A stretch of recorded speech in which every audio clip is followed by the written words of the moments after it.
노래가 전석 매진이 됐다고 들었습니다. 황석희 번역가님의 팬들께서 오신 것 같습니다. 아니요, 배지 받으러 오신 거 제가 다 아는데. 황석희 번역가님께서 사실 한국에서 개봉하는 굉장히 좋은 훌륭한 영화들 많이 번역해주고 계시지만 이 작품 같은 경우에는 또 약간 감흥이 남다르셨을 것 같아요. 두 가지 이유에서. 하나는 워낙 유명한 원작 영화가 있는 작품을 다시 현대적으로 만들었고 그것에 번역을 하신다는 것도 특히 컸을 것 같고 또 라미올리 배우와의 인연도 있지 않을까 하는 생각이 드네요. 저 혼자만의 인연이죠.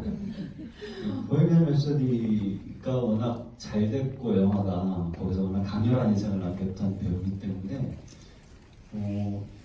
개인적으로도 애착이 좀 많이 생긴 배우분인데 또 다음 영화를 같이 작업하게 되니까 너무 반갑고 좋더라고요. 그러니까요. 되게 가깝고 친구 같고. 예, 정말.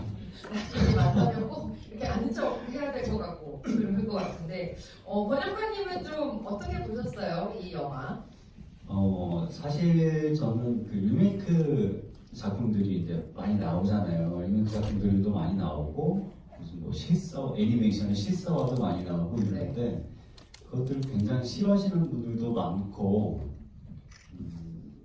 그렇잖아요. 그래서 네. 저도 약간 그런 마음도 없지 않아 있는데 빠삐용이라는 영화는 워낙 거의 유명한 영화고 그 탈출국의 거의 전설 같은 영화이기 때문에 아마 제작하시면서부터도 부담이 많으셨을 거예요. 그래서 어떻게 나왔냐가 굉장히 궁금했어요. 예전에 배너가 나왔던 것처럼 그 영화는 폭망했죠.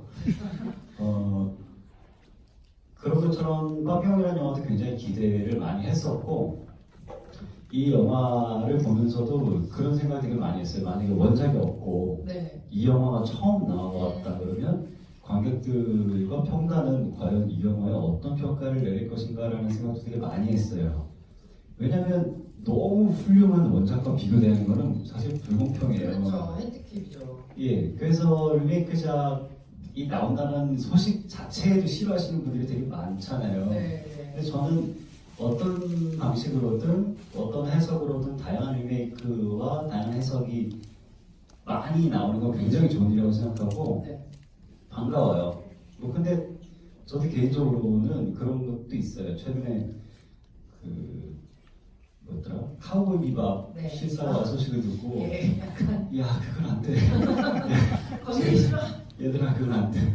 이런 생각을 하긴 했는데 그래도 나름 리메이크에 대한 좋은 생각이 있어서 이 작품도 보면서 이게 원작이었다면 지금보다도 훨씬 높은 평가를 받았을 것이다 라는 약간 억울함 같은 마음이 좀 있었어요. 그러실 것 같아요. 이번 영화 같은 경우는 이 빠삐용이라는 실제 영화 맨 뒤에 나오는 설명되는 양희 씨의 책에 훨씬 더 많은 부분을 기대고 있다고 하더라고요. 원작 영화가 훨씬 더 이 원작 책을 많이 각색했다면 이 영화는 오히려 또 책에 가깝게 만들어진 작품이라는 것 좀 독특했는데 번역가님께서는 이제 그래서 일단 번역하시면서 영화 이제 보시잖아요. 보셨을 때 이 장면은 새로 만들어졌는데 참 좋다 이렇게 생각하셨던 장면이 있으신지? 원작에서는 빠삐용이 꿈을 꾸는 장면에서 재판을 받죠.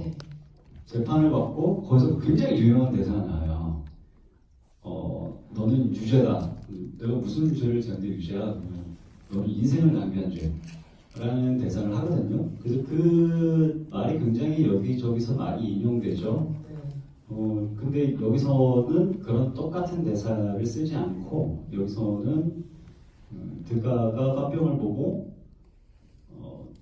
아주 멋진 탈출이군 이런 식으로 얘기를 해요. 그러니까 뭐 다양하게 해석하실 수는 있을 거예요. 지금 네가 꿈속으로 탈출을 한 것인지 아니면은 뭐 무의식 중에 그냥 탈출에 대한 희망을 놓지 않고 있다라는 뜻을 말을 하는 것인지 감독만이 알겠지만 다른 식으로 접근을 했다라는 것도 굉장히 재밌었고 맨 마지막 대사가 원작의 맨 마지막 대사 굉장히 유명해요. 맨 마지막 대사는 아니지만 사실상 맨 마지막 대사인 빠삐용이 탈출해서 야자수에서 둥둥 떠가면서 야자수 포대에서 둥둥 떠가면서 하는 대사가 이거예요. Hey you bastard, I'm still here 이거예요. 이게 굉장히 유명한 대사인데 네. 물에 둥둥 떠가면서 한국말로 하면 그냥 뭐 야 이 새끼들아 나 아직 여기 있어 뭐 이런 거예요. 아직 여기 있어라는 뜻은 나 아직 안 잡혀가고 여기 있어. 나 자와. 난 자유야. 뭐 그냥 이런 뜻이에요. 근데 굉장히 다양하게 해석하시는 분들도 많은데 이게 둥둥 떠가는 마지막 대사예요. 근데 여기서는 떨어져서 퍼피 형이 그러죠. I made it, you dirty little forger. 갑자기 쌍욕을 막 하죠. 근데 이것도 되게 재밌어요. 어쨌든 한마디를 강렬하게 던지는 건데 원작에서는 자기를 묶어놓은, 잡아놓은 사람들을 향해서 그 복수형을 향해서 소리를 질러요. 하를 보면서. 근데 리메이크작에서는 드가를 보면서 나 해냈어! 이런 소리를 지르면서 가죠. 이런 것들 비교하는 재미도 있고 원작에서 더 재밌는 건 이 장면에서 그 야자 포대에 이렇게 둥둥 떠가는데 잘 보시면 원작 한번 오늘 가서 찾아보세요. 유튜브에도 그 장면만 되게 많아요. 그 야자 포대에 둥둥 떠가면서 이 명대사를 하는데 물 밑에 잠수부가 이렇게 잡고 있어요. 근데 너무 잘 보여요. 안 볼 수가 없어. 안 보고 싶어도. 예전에 흑백이라서 잘 못 봐서 편집을 그렇게 하셨는지 지금 보시면요 밑에 아른아른한 사람이 이렇게 따라가요.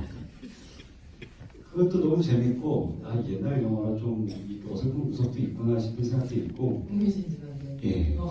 그래서 더 재밌어요.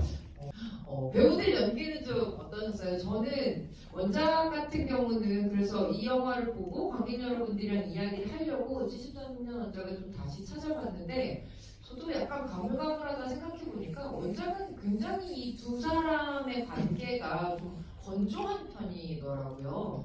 그러니까 그 배우들의 그 얼굴은 너무 강렬해서 그 어떤 표정, 몇몇 표정들이 굉장히 각인이 되어 있었는데 원작은 두 사람 약간 각각의 이야기 그러다가 이제 마지막 클라이막스에서 마지막에 이제 헤어지는 순간에 이제 뭔가 둘의 감정이 탁 터지는 그런 영화였다면 이 영화는 굉장히 끈끈하죠.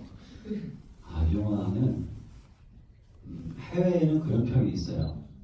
게임 무비라는 평이 있는데 네. 사실 원작과의 차이가 편집장님 말씀하신 것처럼 원작에서는 둘의 사이가 생각보다 건조해요. 배우들이 그리고 연기를 진중하게 하죠. 네. 근데 지금은 좀 젊은 배우들이라 그런지 서로 농담도 살짝 그런 성적인 뉘앙스가 있는 농담들을 자꾸 해요.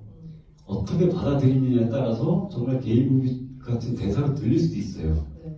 진짜 머릿속에 그것만 있으신 분들은 그렇게 들으실 수도 있어요. 네. 그래서 그런 것들도 그런 살짝 나오는 뉘앙스들도 되게 재밌었고 아르말릭 배우에 대해서 얘기를 안 할 수가 없는데 이 배우는 어떻게 보면 굉장히 어려운 연기, 어려운 캐릭터 전문인가 봐요. 그러니까 사실 보헤미안 랩소디 같은 경우에도 과연 누가 연기를 할 수 있겠냐라고 다들 굉장히 좀 호흡을 쳤던 그런 캐릭터잖아요, 프레디 머큐리가. 근데 이번 영화도 보면 물론 이제 원작에서는 그 스티븐 맥케인도 당연히 강렬하지만 누굽니까? 더스틴 호프만이에요. 더스틴 호프만의 연기를 내가 해야 돼, 배우인데 몇십 년 뒤에 그것도 전 세계 사람들이 다 아는. 그랬을 때 배우라면 저는 굉장히 좀 쫄았을 것 같거든요. 근데 레미 말릭한테는 그런 게 좀 안 보여요. 굉장히 여유로운 느낌이 든다고 그럴까요? 레미 말릭에 대한 얘기를 조금 더 듣고 싶어요. 그러니까 어떻게 보셨는지. 라미 말렉 배우라기보다는 이 영화에서 했던 라미 말렉의 연기를 생각을 해보면 원작 영화에서는 좀 진중하고 건조하고 사람이 무게가 있어요. 이 캐릭터가 드가라는 캐릭터가. 근데 리메이크작에서 라미 말렉이 연기한 캐릭터는 약간 가볍고 교활하고 한편은 경박해 보이는 면도 있고 근데 그게 너무 잘 어울리게 잘 표현을 한 게 사실 드가라는 인물이 진짜 나쁜 놈이거든요. 빠삐용은 뭐 살인죄를 뒤집어 쓰고 들어온 거죠. 그러니까 무죄예요. 맞아요. 근데 드가는 진짜 나쁜 놈이에요. 국채를 위조해서 이게 그냥 뭐 위조 지폐 그 정도가 정도가 아니라. 아니고 국채를 위조했다라는 거는 그 사건 때문에 프랑스 정부에서 정식으로 발행한 국채를 전부 다 무효화해버려요. 그것 실제로 때문에 있었던 일이. 예, 네. 구분을 할 수가 없으니까 정식으로 낸 국채를 다 무효화해버려요. 그것 때문에 전 재산을 다 날리고 알거지가 된 가족들이 되게 많았어요. 국민들이. 그래서 이 영화에서도 보시면 어떤 간수가 갑자기 박병, 야, 너 때문에 우리 뭐 외형이 어쩌고저쩌고 그러잖아요. 네. 그 간수의 분노를 이해하셔야 돼요. 그렇게 당할 만한 인물이에요. 그리고 그렇게 교활하고 안 좋은 사실 인물인데 네. 나중에 어떻게 변했는지는 모르겠지만 그런 면도 굉장히 뉘앙스를 잘 살려서 연기를 하셨다라고 생각을 해요. 번역가님께서는 이 영화, 리메이크 영화 파피용의 명장면을 꼽으신다면 어떤 걸 좀 꼽고 싶으세요? 아마 많은 분들이 그 장면 꼽으실 것 같아요. 그 코프와 한 입 깨물고 씩 웃는 장면 있잖아요. 네. 그 장면을 보면서 진짜 코코아 씹어먹으면 저렇게 시원할까? 너무 만족스럽고 자기 갈증, 마음속에 있는 갈증이 심리적으로 또 해소가 되는 것처럼 보이는 아주 흡족한 연기였어요. 옛날에 한국 영화 중에 라이터를 켜라 네. 라는 영화의 마지막에 보면 그 이성호 배우가 라이터 하나 때문에 차승원 배우랑 영화 내내 야, 라이터 내놔 하면서 찌질하게 두 시간을 덤벼요. 근데 영화가 딱 끝날 때 라이터불을 탁 켜서 담배 한 대를 쭉 빨고 와 웃는 장면이 있어요. 그 장면이 진짜 카타르시스가 엄청난데 네. 그것과 비슷한 느낌이 좀 들더라고요. 아직도 이 영화에서 가장 인상적인 장면이 엄청 크게 떠올라요. 그러니까 대사 중에 굉장히 추상적이고 철학적인 개념인 것들이 많은 것 같던데 그 중에서 가장 번역하기 힘들었던 부분이 있었다면 어떤 건지 궁금합니다. 추상적인 부분, 어떤 대사를 특별히 그렇게 생각하셨는지 좀 여쭤봐도 될까요? 제가 생각할 때는 이제 뭐 관객마다 다르게 느끼시겠지만은 이제 뭐 대사가 추상적이기도 하고 아무것도 아닌 대사로 굉장히 다양한 메타포를 느낄 수도 있는 경우기도 해요. 그런데 원작에 비해서 리메이크 작품은 사실 그런 메타포나 아주 의미가 아주 다의적인 대사들보다는 직접적이고 아주 자극적이고 직접적인 대사가 훨씬 많아요. 그래서 저도 처음에 걱정을 했던 게 탈주곡이고 네. 또 책으로도 있는 작품이고 이러면은 그런 추상적인 대사나 이런 것들이 보통 많기 마련이에요. 그래서 그런 것들을 놓치면 팬들한테 욕을 먹어요. 그래서 걱정을 많이 했는데 오히려 이 작품은 그런 것들이 조금 적어서 다행이었고 있다라고 한다면 제가 그런 대사를 고민했다고 한다면 아까 꿈 얘기에서 나왔던 Great Escape라는 대사라고 하는데 그게 네가 지금 감옥에서 멋진 탈출을 한 거야 아니면은 그걸 탈출이라고 쓸 것인지 escape를 가지고도 탈출이라고 써야 하는 건지 뭐 이거를 그냥 잠깐의 외도라고도 쓸 수 있고요. 굉장히 다양한 표현을 쓸 수 있는데 여기서 드가가 말하는 게 뭔지를 잘 모르겠었어요. 그냥 그 한마디가 원작에서는 뭐 너 인생을 낭비하지 어쩌고 말이 많기 때문에 문맥이 있지만 여기 문맥이 없어요. 그렇죠. 우산을 돌리다가 그레이트 익스펙테이니까 이해가 안 되잖아요. 그래서 그 장면에서는 고민을 많이 했어요. 그 뜻을 그대로 옮길 것인가 아니면 조금 더 자의적인 해석을 할 것인가에 대한 고민을 많이 했던 것 같아요. 예, 지금 감사합니다. 네, 감사합니다. 네, 저는 번역가님이랑 저널리스트분 두 분께 질문 드리고 싶은데요. 마지막에 드가는 탈출을 하지 못하잖아요. 나가기로 선택을 하잖아요. 그래서 나는 여기에 속한다라고 뉘앙스의 말을 했는데 그게 무슨 의미인지 번역하면서 어떤 생각을 하셨는지 또 왜 드가가 그런 선택을 했는지에 대해서 의견이 궁금합니다. 제가 먼저 할까요? 네, 해주시죠. 굉장히 의견이 분분할 거예요, 그 장면에 대해서. 근데 제가 개인적으로 느낀 감상은 너와 같은 이유로 나는 여기서 남아야 돼 라고 하잖아요. 네. 너와 같은 이유가 뭔가가 중요한 것 같아요. 여기서 빠삐용은 탈출하는 이유가 자유잖아요. 너와 같은 이유라면 내가 여기 있는 게 들한테는 자유라는 거예요. 이 사람은 여기가 더 자유로운 거죠.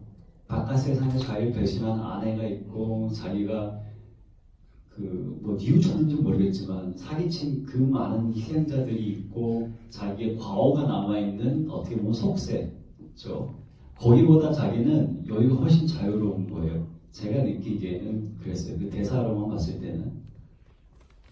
어떻게 생각하세요? 그래서 저는 그 대사가 저도 되게 좋아서 다 적었어요.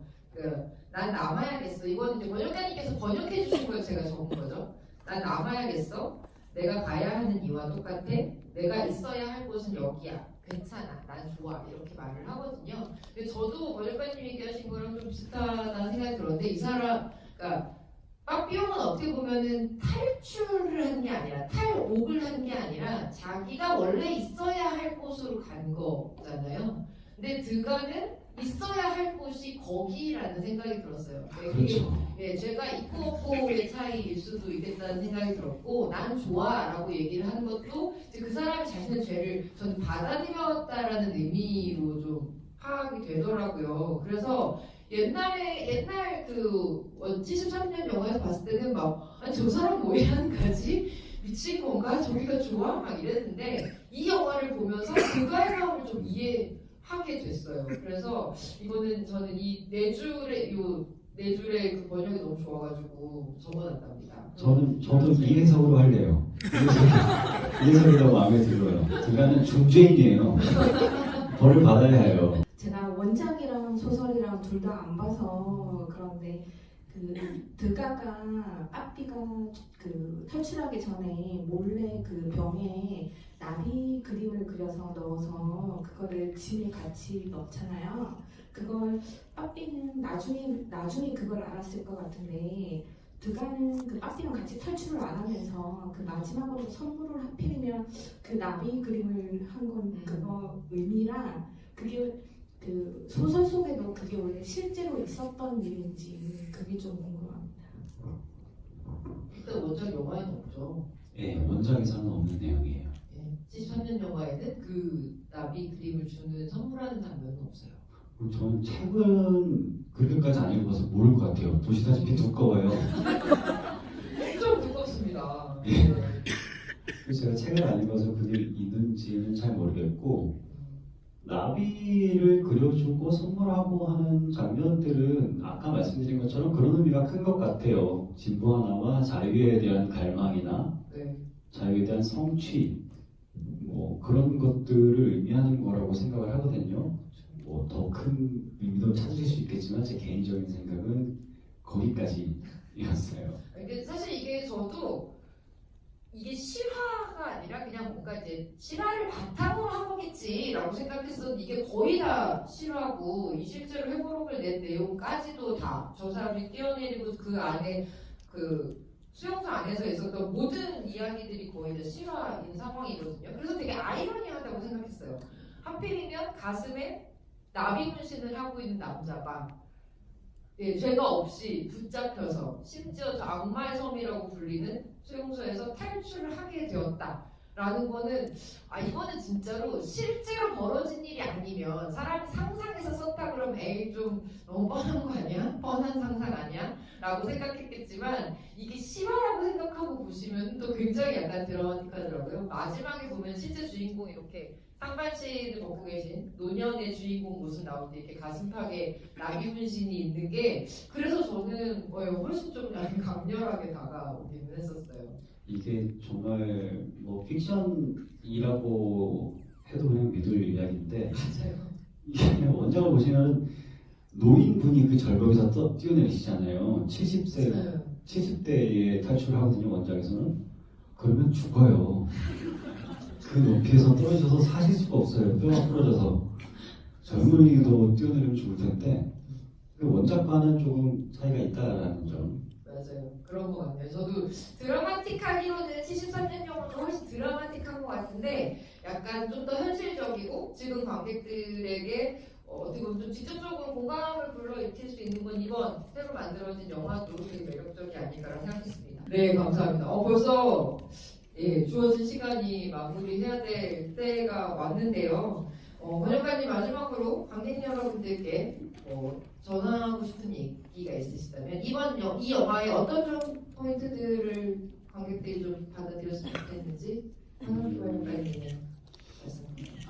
아까부터 그 편집장님과 얘기하면서 많이 드린 말씀이지만 원작이 있고 리메이크가 있는 영화는 어떤 식으로든 원작과 비교가 되기 마련이에요. 그렇지만은 리메이크든 리부트든 모든 다양한 해석이 있는 작품들은 그 나름대로의 가치가 있다고 생각을 해요. 그래서 이곳에 오신 분들은 당연히 이 영화에 애정을 가지시고 궁금하시니까 보러 오셨겠지만 아예 그냥 그거 옛날 그거의 감이 이런 식으로 이제 안 좋아하시거나 좀 부정적 평가를 하시는 분들도 있어요. 어떤 영화든 리메이크는 있거든요. 주위에서 만약에 그런 식의 친구가 그런 말씀을 하신다 그러면 직접 보라고 좀 말씀을 전해주셨으면 좋겠어요. 직접 보시고 평가 뭐를 하셔도 좋고 당연히 원작보다 안 좋다라고 말씀을 하실 수도 있어요. 워낙 원작이 레전드이기 때문에. 그렇지만 아까 말씀드린 대로 그 나름대로의 가치와 의미가 있는 작품이라고 생각해요, 모두. 그리고 이 작품은 제가 볼 때는 굉장히 공을 들여서 잘 만든 작품이라고 생각해요. 그러니까 많이들 봐주시고 좋은 소문이 많이 났으면 하는 응원하고 싶은 작품입니다. 네, 여러분 번역가님께 박수 한번 부탁드리겠습니다. 감사합니다. 저도 비슷한 얘기인데 그렇죠. 어떤 영화가 73년에 그 영화 같은 경우는 엄청나게 많이 얘기되고 진짜 유튜브가도 짤도 많고 많은 분들이 알고 계신 이야기를 다시 한번 왜 만들었을까 좀 고민을 해봤어요. 정말 너무나 완벽하게 좋은 게 있으면 거기다 손을 안 대고 싶을 것 같기도 하잖아요. 근데 저는 이 감독이나 배우들이 그 인물을 한번 21세기 지금의 젊은 관객들이 내 시대의 영화로 받아들이기를 바래서 리메이크한 게 아닐까라는 생각이 들었습니다. 73년의 영화다 그러면 만약 20대의 관객들이 생각하시면 그게 도대체 언제적 영화예요? 태어나기도 훨씬 전 영화인데 그러면 전 세대의 영화가 돼버리잖아요. 근데 2018년에 미국에서 개봉했고 19년에 한국에서 개봉한 빠삐용은 지금 20대 관객들도 내 시대에 개봉한 내 영화가 되는 것 같아요.